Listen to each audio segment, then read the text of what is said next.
Welcome back to the deep dive. We're here again, taking source materials, cracking them open, and really trying to pull out the key insights for you. That's the plan. And today, we're going straight to the company itself. We're looking at how a major player describes its business, its performance, its challenges, all using just their own words. Exactly. Our source today is Workday's Form 10-K. That's their big annual filing with the SEC, specifically for the fiscal year ending January 31st, 2025. It's the official deep look direct from them. Right. So our mission today, use only this 10K to understand Workday. What do they actually say they do? How did the numbers look for fiscal 25? What risks, according to this document, are they worried about, and what are they doing about it? And just to stress that point, we're sticking strictly to what's in this 10-K filing. No outside info, just their reporting. Okay, let's jump in. Segment 1, the business. How does Workday define itself in this filing? Well, they kick it off by calling themselves the AI platform that helps organizations manage their most important assets, and their people and money. So right away, that integration of HR and finance is key. An AI platform, interesting framing. And they list out their cloud solutions, right? Financial management, HCM. Yep, human capital management, planning, spend management, and analytics too. It's really about core back office operations, all in the cloud. And who are they selling this to? The filing mentions their customer base. It does. Over 11,000 organizations globally, and they make a point of highlighting that more than 60% of the Fortune 500 are customers. So quite a footprint, especially in the U.S., across a whole range of industries listed there. It's kind of interesting they also talk about their core values right there in the business description. Things like employees first, customer service. Innovation, integrity, profitability, and fun, actually. Yeah. Okay. Yeah, they explicitly state this belief that happy employees lead to happy customers. So trying to tie culture directly to business outcomes, Makes sense. Okay, so how does this translate into making money? The 10K breaks down revenue streams. it does very clearly two main ones. First, subscription services. That's the core of the recurring revenue. Customers pay for access to the cloud apps, plus they get ongoing support. Right, the SaaS model, that's the engine. What's the second stream? Professional services. This is more about the setup, deployment, optimization, training. It's necessary to get customers going, but it's not that long-term, predictable income-like subscription. Got it. So we know what they say they do, who they serve, and how they bill. Let's turn to performance. Segment 2, the financials for fiscal 2025. How did the numbers actually stack up according to this 10K? Pretty solid growth reported. Total revenues hit $8.4 billion for fiscal 25. That's up from $7.3 billion the year before. So an increase of what, $1.2 billion? Exactly, which is a 16% year-over-year jump. Quite healthy. And if we break that down, subscriptions are the main story, I assume? Absolutely. And subscription revenue was $7.7 billion in fiscal 25, compared to $6.6 billion in 24. So that piece alone grew by $1.1 billion, or 17%, even faster than the overall rate. And does the 10K give any color on where that subscription growth came from, new customers versus existing? It does, and this is pretty insightful. It says approximately 60% of that growth came from existing customer expansion, basically upselling or cross-selling to current clients. Okay. And the other 40% was from bringing in new customers. So that mix tells you something, right? They're really focused on farming that existing base, selling more modules, but still actively hunting for new logos. Precisely. Now, professional services also grew, just not quite as fast. It hit $728 million in fiscal 25, up from $656 million. That's about an 11% increase, $72 million more. And the reason... The filing just cites higher demand for deployment and integration services, which, well, makes sense if you're signing new deals and expanding existing ones. You need the services to make it happen. Okay, revenue up. But what about the other side? Costs must have gone up too. They did. Total costs and expenses rose to $8 billion in fiscal 25. That's up from $7.1 billion the year prior, so a 13% increase. And where did that extra spending go? The 10K usually details that. It does. It lists several drivers for that roughly $955 million increase. Big ones were higher employee-related costs. That's salaries, benefits, stock compensation. Also costs tied to that restructuring plan they did. We'll definitely come back to that restructuring. What else? Decreased spending on facilities and IT, expanding data center capacity, needed for cloud services, more use of subcontractors, professional services fees, depreciation, amortization of sales commissions, and more marketing programs. Pretty broad-based increases. You mentioned stock compensation in there. Did they break that out specifically? It can be a big number for tech companies. They did. Share-based compensation expense for fiscal 25 was just over $1.5 billion. Wow, $1.5 billion. Oh, yeah. And that represents 18% of their total revenues for the year. 18%. Yep. It was up from about $1.4 billion the year before, mainly due to just issuing additional equity grants. It's a significant non-cash expense. Definitely impacts their GAAP profitability. Right, important context.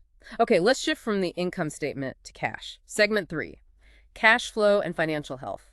How's their cash generation looking? Looking quite strong, actually. Net cash from operating activities was $2.5 billion in fiscal 25. That's a nice step up from $2.1 billion in fiscal 24. And why the improvement? What drove that extra operating cash? The filing points mainly to, well, collecting more cash from those increased sales that added about $868 million. Yeah. They also got more interest income on their cash pile, another $112 million. Makes sense. Were there offsets? Yeah, those gains were partly offset by paying out more cash for employees, about $465 million more, and paying suppliers more, about $171 million extra, just as the business scaled up. Got it. What about free cash flow? How do they define it, and what was the number? They define it in the filing pretty standardly. Cash from operations minus capital expenditures. And that free cash flow number was also strong, $2.2 billion in fiscal 25, up from $1.9 billion the year before. And the reasons for that improvement? Pretty much the same drivers as the operating cash flow increase, just, factoring in the capital spending on things like data centers and facilities. Having $2.2 billion in FCF gives them a lot of flexibility. Definitely. What about the balance sheet? Quick snapshot, cash position, assets, liabilities? As of the end of January 2025, they reported a really substantial amount of cash equivalents, and marketable securities over $8 billion combined. $8 billion. Okay. Total assets were nearly $18 billion, and total liabilities around $9 billion. Yeah. So the picture presented is one of, a very solid financial footing, lots of liquidity. And debt. Do they carry much? The filing details about $3.0 billion in senior notes they issued back in 2022. Those mature between 2027 and 2032. They also have a $1.0 billion revolving credit facility, like a backup line, but there were no outstanding loans against it at year-end. So, yeah, they have debt, but also significant resources. All right, let's move into structure and shareholder actions. Segment 4, who's actually in control and what are they doing related to shareholder value according to the 10K? This is interesting. The filing describes their dual-class stock structure. It's pretty key to understanding the governance here. Explain that. How does it work? Okay, so they have Class B common stock, and each share gets 10 votes.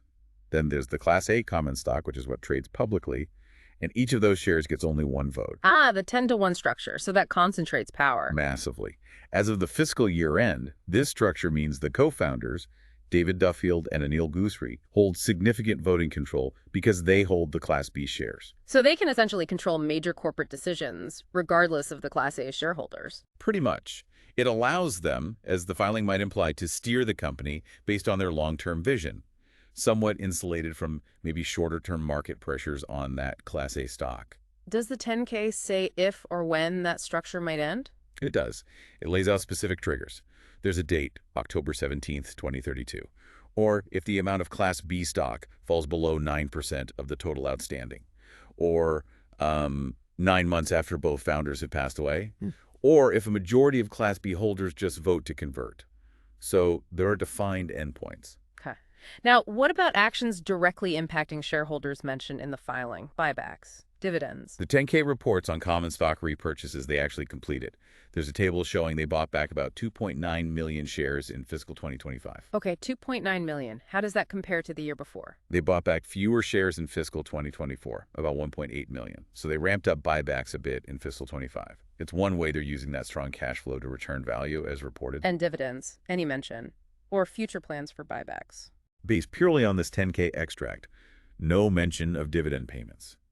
And it reports on the past buybacks and the structure, but doesn't seem to detail specific future plans for either dividends or further repurchases. Got it.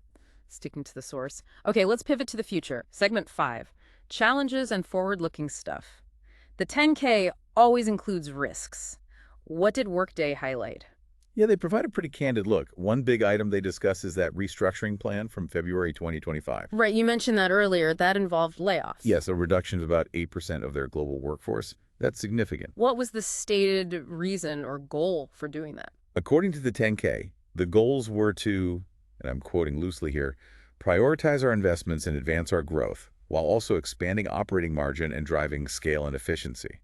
So it's framed very much as a strategic move for long-term efficiency and focused growth. But layoffs often come with downsides. Does the filing acknowledge any risks associated with the restructuring itself? It does. It explicitly lists potential negative impacts as risks.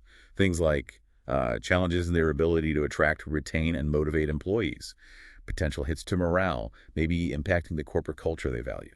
That really highlights a tough balancing act, doesn't it? Driving efficiency versus keeping talent happy and productive. Exactly. And that ties into another broad risk they list. Yeah. Just the general challenge of retaining and attracting skilled people, especially in the super competitive tech landscape, even beyond the restructuring fallout. What other major risks jump out from the filing? Well, given what they do, managing sensitive people and money data security is huge. Breaches, system interruptions, that's high on the list. Also, their reliance on third-party cloud infrastructure, AWS, Google Cloud, that's a dependency risk. Makes sense.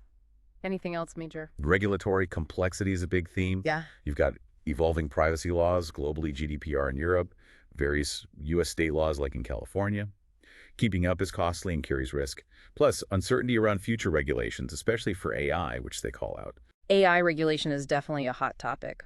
What about market and operational risks? Yep. Intense competition is mentioned. The impact of global economic swings or geopolitical issues. Their reliance on partners to help drive revenue growth. Operational stuff. Things like the difficulty getting a good return on investment when they enter new markets. Their sales cycles can be long, which impacts when revenue actually shows up. And challenges in integrating acquisitions or new technologies. And customer retention must be key for their model. Absolutely. They list customer satisfaction and subscription renewal rates as critical. And the 10K emphasizes, customers have no obligation to renew their contracts. They have to keep earning that business. Any other notable ones? International risks. Litigation. Yeah, risks from international operations, potential lawsuits, maintaining that culture with a dispersed workforce, even potential impacts from climate change or other catastrophes on their operations. They also mentioned cybersecurity risks, specifically related to the hybrid work model. Wow, quite a list. Anything on the pure financial risk side? A couple mentioned are market risk on their big cash and investment pile due to interest rate changes, and foreign currency exchange risk from operating globally. Okay. And one more thing, didn't she mention something the auditors flagged? Ah, yes. The auditors identify the complexity of revenue recognition as a critical audit matter, specifically for contracts with multiple parts, like subscription plus services. It means it's an area requiring significant judgment and auditor focus. Not necessarily a problem, but highlights complexity. Understood. Okay, last segment, segment 6. Assessing the path ahead. If we synthesize all this, the financials, the restructuring, the big list of risks, Yeah. how does Workday themselves, through this 10K, seem to frame their direction? Well, they explicitly link that restructuring back to focusing on expanding our operating margin and making disciplined investments for long-term growth. So, efficiency and focused bets. Pretty much. The path described seems to be about navigating all those things we listed. The tech shifts like AI, the complex regulations, the intense competition, plus the internal challenges of executing their strategy, managing the workforce, post-restructuring, maintaining culture, all while aiming for what they keep calling durable growth. Durable growth. That's the goal. So wrapping this up, by really digging into just this one document, Workday's 2025 Form 10K, we've gotten a pretty detailed picture, right? I think so. We've seen how they present themselves, that AI platform for people and money. We've analyzed the numbers behind their growth in revenue and cash flow. We understand the shareholder structure, the buybacks they reported. And crucially, we've mapped out the significant challenges and strategic moves they themselves have outlined. From that workforce restructuring and its goals, to navigating privacy laws, competition, AI uncertainty, and all the operational risks of being a big cloud software player. Yes, their own story, in their own legally mandated words. This deep dive, just using their filing, really gives you a direct view into how the company sees itself and the landscape. And it leaves you with some things to think about. Definitely. Like, consider this. How does a company like Workday really balance those aggressive efficiency drives, like the workforce reduction aimed squarely at boosting margins, with the absolute necessity of keeping the highly skilled people they need to innovate and grow? especially when they're in such competitive, fast-moving markets like enterprise cloud and AI. How do those internal tensions and external pressures actually play out over the long run? How does it impact their ability to actually deliver that durable growth they're aiming for? Something to watch as they move forward.